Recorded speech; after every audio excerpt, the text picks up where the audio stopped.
7 in their own building. What made that so trying for that franchise, the context is this. They had owned the Dallas Mavericks for the last 7 or 8 years. Not the last year or two. No, the last 7 or 8 years. It didn't matter what kind of team Phoenix had. It didn't matter what kind of team. Yeah, because that goes back to when they were awful. Yes, it goes back to how they got DeAndre Ayton. It didn't matter. The Mavericks could not beat the Suns. So when they made it to the semifinals to play the Suns, everybody in Phoenix was given. And that was Phoenix in 5 or Phoenix in 4. And the Mavericks stretched this thing out. And by the way, before they blew them out in Game 7 in Phoenix in that series, yeah, they won a couple games in Dallas back with the Mavericks. But they hadn't won out Phoenix in the playoffs until they blew them out. So where I'm going with this is to say the Phoenix Suns were in Utah territory. Let me explain. They had to blow up the Utah Jazz because you don't have all that talent and not have anything to show for it. Because internally, they start to pick it because the pressure's too.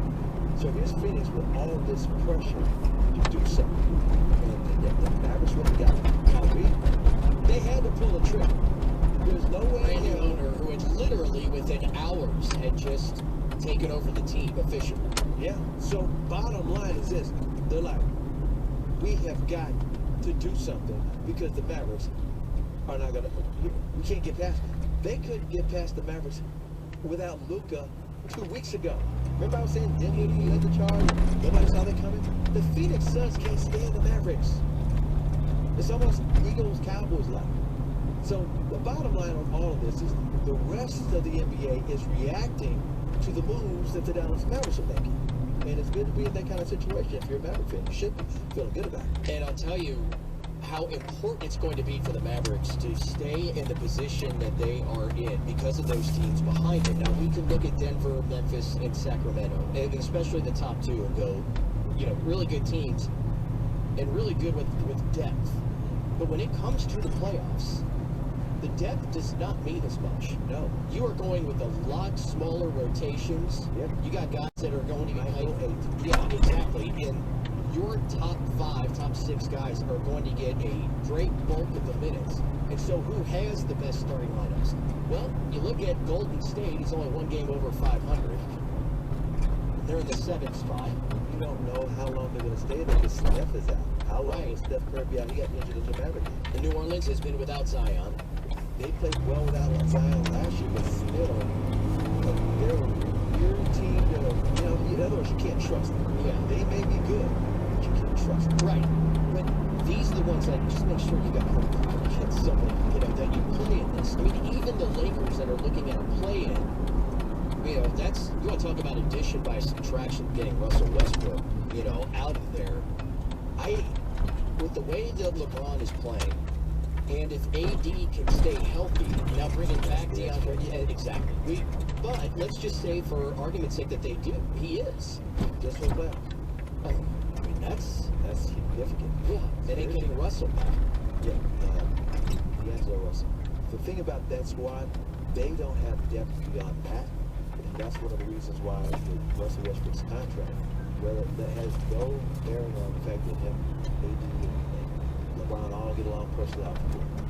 With that kind of contract, you could only have not even role players. We're talking about big players. If you don't have enough depth. And the playoffs, Jason Kidd has talked about this over and over again. The regular season is the test for the playoffs. And right now, we're into we call it the test at the end of a semester. Your final? Yeah, they're in the finals. Yeah. I'm not talking about the NBA finals or the playoffs. We're talking about this stretch of the season. Final exam. It's the final exam.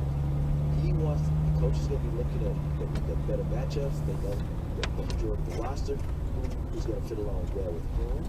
And that's what they're going to look like for the playoffs. But more importantly, you're going to want to know what the defense is going to look like, because that's what carries teams through the playoffs.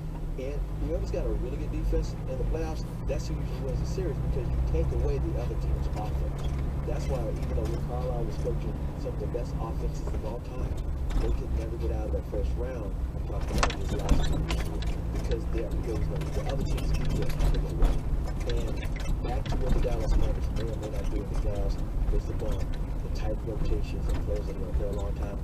They lost Dorian Finney-Smith, who along with Reggie Bullock, logged more playoff minutes than any two players in the NBA.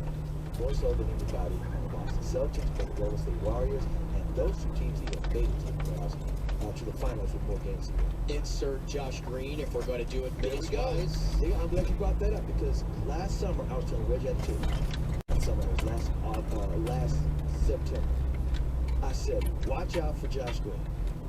Watch out, because we're watching him in practice and we're watching him in the Mavericks scrimmage game for the fans, and he was putting on a freaking show. The stuff that you're seeing now, and it's like, Reggie's like any skeptic, which he's like, well, I want to see it first. For all the skeptics out there, there's a reason why you're not going to trade away Josh Green. Whereas last summer, a lot of people who don't know the workings of the team, they were traded for a soda pop. And then they would have been saying, oh, wow, we let him go. Let me talk about another guy. When we were thinking about when the rumors were coming across last weekend about the possibility of the Kyrie trade and what it may look like, and I was against it for a number of reasons, but a lot of scenarios in which I saw included Jaden Hardy, and that I was not for. Jaden Hardy last night, 12 points, a plus 15, which led the team in 20 minutes, almost 20 minutes, 4 or 5 from 3. They would give you more than Jaden Hardy's rookie for on draft day with the Sacramento Kings on the time of the game before against the Clippers, he had 29. I'm sorry, it was the game before. All I can tell you is a couple of games ago, dude had 29 points, and Josh Green also had 29 points. Both of them had 29 points. So, and you saw the drive to the basket, you saw three-point shooting, and again, Hardy and Green, those guys are untouchable. Those are the youth, the true youths.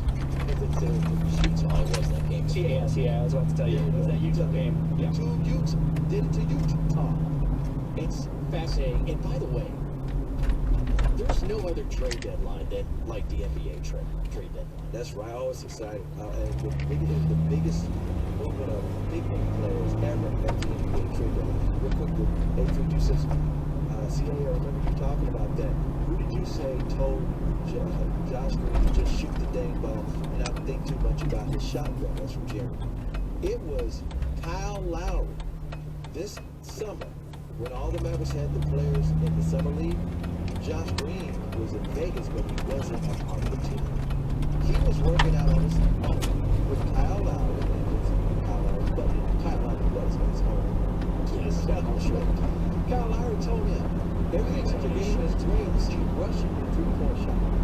Just stay there and just watch it go. And now all you see is a rep because he'll hit that three. And he's so athletic, he'll take the basket, and he can handle. He's got handles, he has the best handles, but he's got really good handles.